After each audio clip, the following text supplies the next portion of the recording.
माजी आमदार दिलीप माने व राष्ट्रवादी काँग्रेस पार्टीचे संतोष पवार यांची बैठक झाली होती। या बैठकीत माजी आमदार दिलीप माने यांना राष्ट्रवादी काँग्रेसकडून ऑफर देण्यात आली। तर प्रसार माध्यमावर राष्ट्रवादी काँग्रेसकडून माजी आमदार माने यांना ऑफर देण्यात आली अशा बातम्या झळकल्या। त्यानंतर माजी आमदार दिलीप माने यांनी माध्यमासमोर आपली भूमिका स्पष्ट केली। राष्ट्रवादीच्या काही कार्यकर्त्यांनी नेत्यांनी आपली भेट घेतली आणि भेट घेऊन काही ऑफर दिल्याची देखील चर्चा सोलापूर शहरात होती। काय नेमकी भेट झाली आणि काय सांगायचं?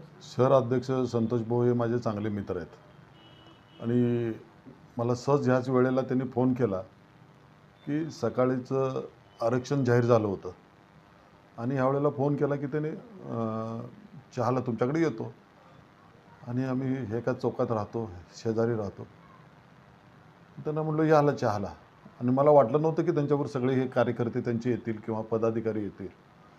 त्यांनी आले, असंच आम्ही चहा घेतला आणि सांगितलं की अजून तुमचा कुठला निर्णय नाही झाला, तुम्ही आणि आजीदादांचे संबंध अतिशय चांगले संबंध आहेत, तर विचार करावा।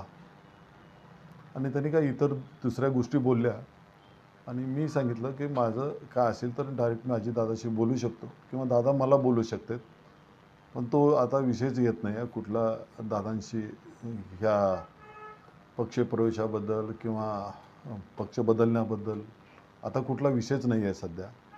त्यामुळं मी त्यांना सांगितलं की मी जेव्हा प्रसंग येईल तेव्हा काय असेल त्यावेळेस मी दादाशी डायरेक्ट बोलू शकतो, पण आता सध्या कुठली गरज नाही। आणि त्यांनीही ते काय विषय वाढवलेला नाही आणि तो इतर वार्ड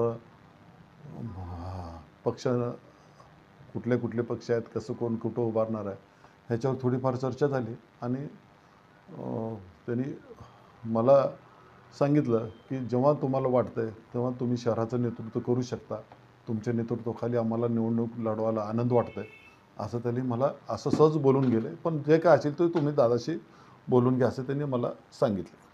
मला कळतं आपण काही दिवसांपूर्वी बैठक घेतली होती कार्यकर्त्यांची आणि कार्यकर्त्यांना सगळ्यांचा कल होता की भारतीय जनता पार्टीकडे आपण गेलं पाहिजे। भारतीय जनता पार्टी बंधुप्रेम न्यूज चॅनलला लाईक, सबस्क्राईब व बेल आयकॉन दाबायला विसरू नका। धन्यवाद।